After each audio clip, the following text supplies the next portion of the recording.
Okay, in this video, we're just going to go over how to install floors. First, we gotta lay out the underlayment.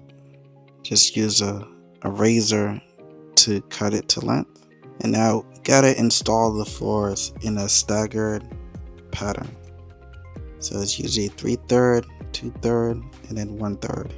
And that's from left to right. Now, once you have it installed, install one plank and then finish one row at a time. You want to bring that all the way up to the other side before you start installing the next row.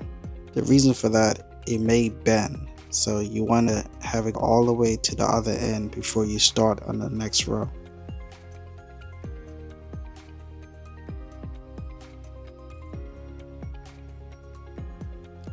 Alright, now we start the next row.